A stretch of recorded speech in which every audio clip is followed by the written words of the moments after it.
and I am the manager of Magnolia Bakery. It's a very good question because I've been thinking about it a little lately, and I've been approached by some younger people asking me what I think about that. And one of the things that I would say that I didn't get until I was a little older is to get into a business. I don't care if you love it, it doesn't have, but you have to get into a business that provides you with cash flow.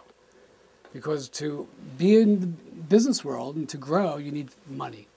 And the axiom that the rich get richer is very, very true, because opportunity comes to the people that can take advantage of it, or opportunity seized by the people that can take advantage of it. And at every step of the way, I had opportunities to save more money, and I didn't. So then when certain opportunities came my way, I wasn't actually able to take advantage of them. By the time Magnolia came my way, I had smartened up, but it took me till I was 40. Where I had a very successful construction company that threw off a lot of cash. I saved a lot of it. I invested it and saved that money. So when Magnolia came my way and I had to put up over $1 million cash, I had it. Now that sounds like a lot of money, and that took me till I was 40. But if I had been saving and investing and doing that since I was 22, when I started being an entrepreneur, I would have had that amount of money much sooner and been able to take advantage of other opportunities sooner. Now, I don't regret it because life leads you where it's going to go, and Magnolia is a wonderful opportunity and probably one of the best ones I could have gotten. The one regret that I have about not going to college is when I look back at my life, that 4 years I would have given up in my mind. It was giving up time that I could have been doing business and becoming this world-famous businessman in my mind, that I gave up this wonderful time you have as a young person to explore yourself, to explore your intellectual and creative pursuits without the pressures of being in the world. And I do regret missing that. And at the time, it seemed so unimportant and so important for me to get into my life that I thought I was going to wanted to have as being a businessman. But looking back at it, there was no rush. Nothing that I did between the age of 20 and even 30, ultimately, other than give me some experience, really made a difference. So if I had taken even 6 years to go through 4 years of college or went to graduate school, my life, nothing would have changed in what I was doing, I don't think. So I think it's important to stay in school for those reasons, but it's not for everybody, and I understand why people leave. There's certainly synergy there. We speak almost daily. We're brothers that actually get along and like each other and spend a lot of time together, time permitting. We started the bar Wildlife together, but he ran it. I was in the real estate business at the time. I didn't want to run it. He ran it. We then went on to the club. And again, I was an investor. I'm an active investor, but I didn't want to run the day-to-day. We subsequently parted ways. He went and opened a restaurant called Citrus with a gentleman named Louis Lanza, who has Josie's and a few other places. And I went on and still I got out of the real estate business, and I was starting to do restaurant consulting, and I opened a restaurant called Flowers, which was on 17th Street, which was a celebrity mecca at the time. He went on, and at Flowers, I had a chef. I actually fired a chef who tried to hold me up one night, which chefs do. And I hired another chef named Jimmy Bradley, and he was a very, very up-and-coming young kid. And when I opened up this fast food place called It's a Wrap on the Upper West Side, Jimmy became my partner and was sort of overseeing the food component, even though he was doing other things. I was getting out of that business. I got a problem with my two main partners in that business. I decided to leave, and I sort of bequeathed Jimmy to my brother, and they went ahead and opened a very renowned New York Times 2-star restaurant called The Red Cat, which I invested in. So I was still involved with them, but on a much less involved way. They went on to open up another place called Harrison, equally as successful. Then they opened up a place called Pache, which didn't do as well, and they opened up the Mermaid Inn. My brother and I had an opportunity to be bought out of the other restaurants, and he was able to take over the Mermaid Inn 100%.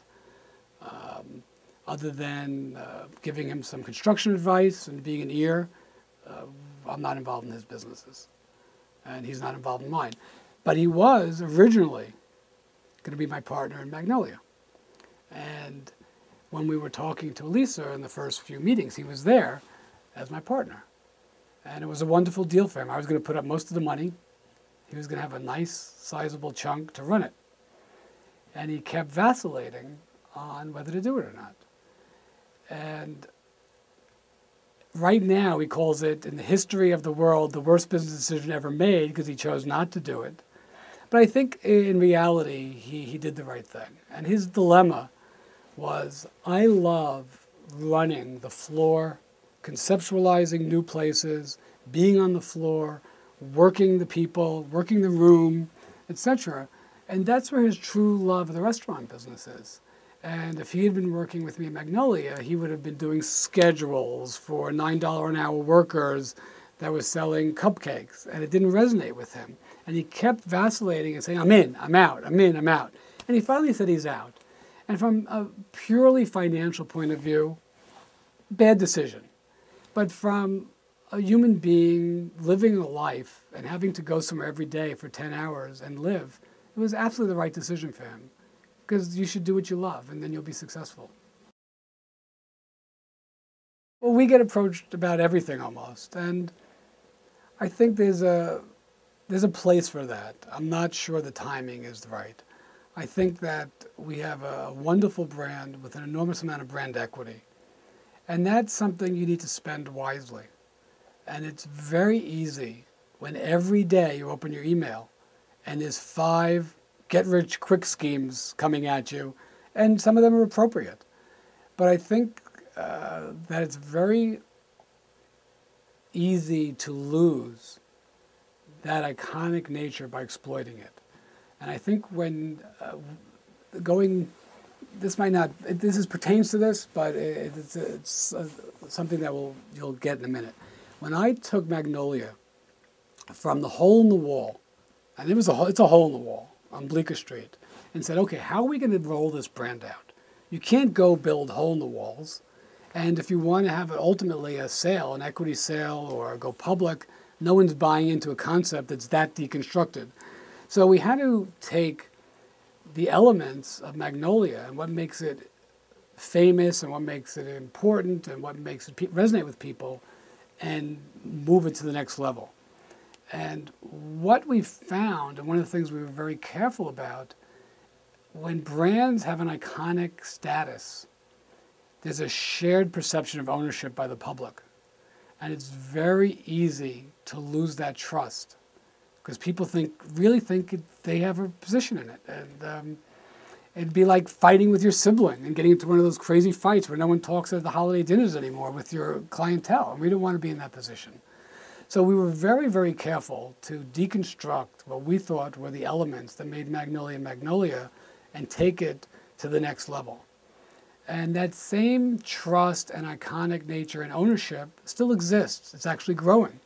So it's very easy to exploit that. I can take that trust and sell other products. I can take that trust and go into a grocery store. But I think that's diluting the brand equity at this point. I think that we need to be a stronger brand. I think we're very clear of who we are, but we need to strengthen that in the perception of who we are and what we stand for in the marketplace. And I think there will be opportunities to exploit that without the bad connotation of that word. Whether that's through a certain amount of organic merchandise growth, where we're going to expand the T-shirt line, add hats, mugs. Obviously, there are ways we can come into your home if we want, through your kitchen with some product.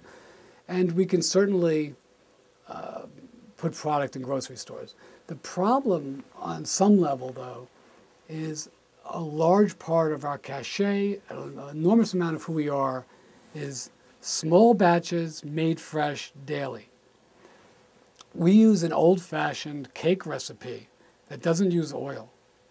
So we are constantly working on the problem that's attendant with that, which is bread products and cakes dry very fast in the air.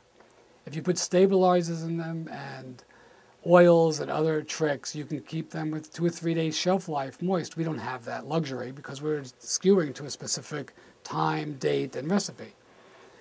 So unless we want to compromise that, you can't take that product and put it into a grocery store because 8 hours later, the product's already using its shelf life. We're donating it to the homeless shelter around the street, across the street.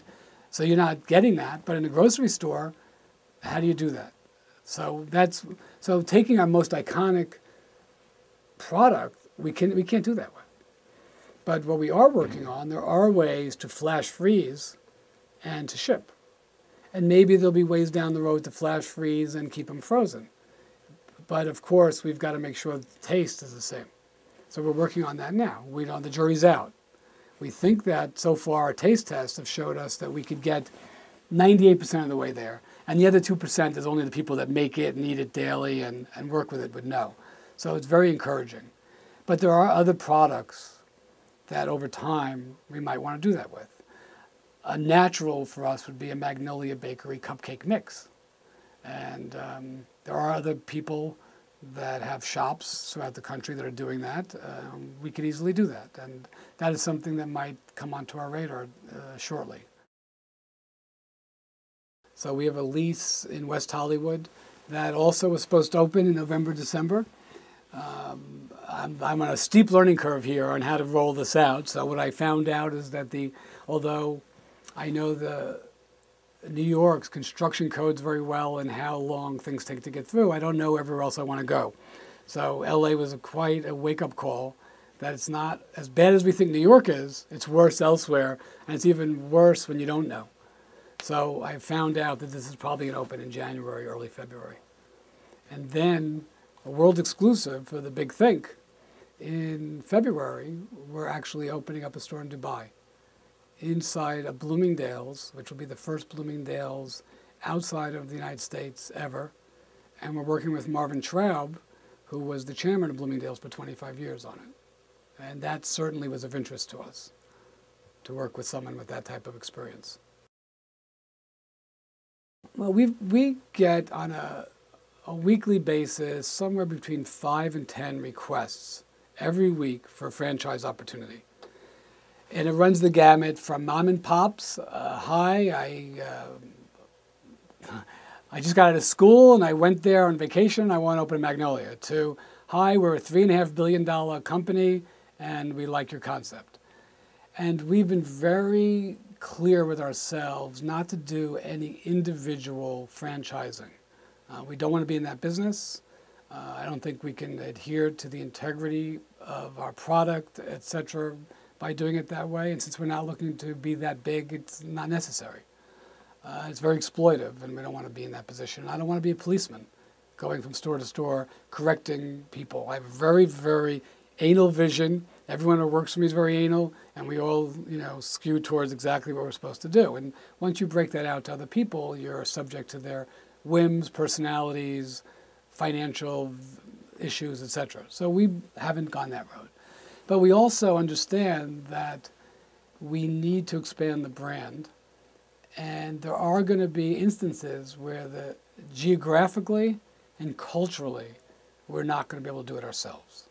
So we get an enormous amount of requests from the Gulf States region. Dubai, obviously, was very hot and still is, even though it's gone through the recession like everybody else, it's on the rebound. And we decided, we were talking to one of the cousins of the royal family in Abu Dhabi who flew us there last November to talk about buying in and taking over the Gulf States region as a licensee, which we would be partners with. And those talks didn't work out. In April, I got contacted by a woman who was representing a very large group who was very interested in having us come there. And we were very, very impressed with her. I mean, being a woman in an Arab country rising to be the president of a $3 billion group is very impressive, and probably doubly hard than to do it anywhere else. So it's somebody we did want to get involved with. but the timing wasn't right for us. And we were very clear, if there's anyone we'd want to be in business with, it's you, but we just can't do it now. This was maybe March, April. We were figuring out our expansion plans, putting our finances together. I had just come off a long illness, and it wasn't right. In August, I got a call from Marvin Traub. Marvin's not someone you don't call back. And obviously, I was very intrigued, and it was about going into the first Bloomingdale's that's going to be out of the country. Little did I know that the woman I was speaking with in April was actually the person's group who was bringing or licensing the Bloomingdale's. So it was this very serendipitous circle. And I, of course, contacted Marvin, met with him, I think, that day possibly. At the very least, I wanted to pick his brain about what I'm doing. You don't get access to people like this very frequently. And we were able to come to terms. The timing was better for us. Our resources were better. The reality is it's very easy to have your eyes too big for your stomach and grow, but if you don't have the infrastructure, it's very dangerous. And since we're not looking, like I said earlier, to take over the world right now, we have the luxury of planning this properly and not putting ourselves in reactive positions on a continual basis. We get to be very proactive in the way we're going to address it and do it very methodically. This wasn't something we were looking for, but we also knew it was something that was ultimately necessary, and we wouldn't necessarily be in this position again to be involved with this group, with Marvin, in this way. So we jumped at the chance, and we're opening, I believe, February 10th. It will be the exact same menu. We're talking to the group there now if there's any nods we should make to the local culture. For example, dates and figs are very big in that culture.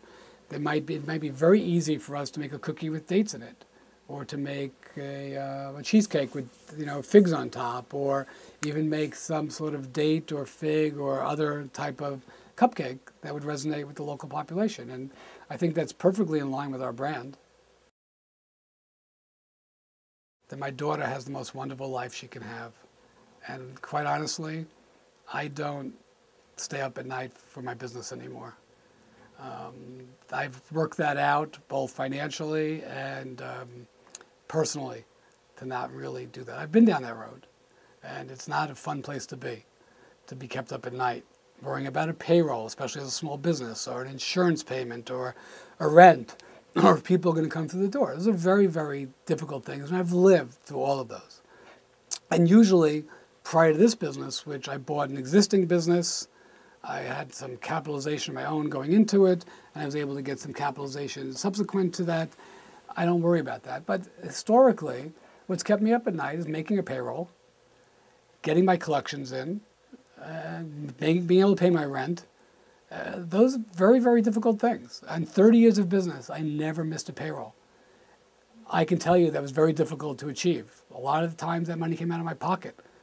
A lot of times I scrambled to get that done. But people are working for you, and they don't really necessarily care about those problems. They're not your partner.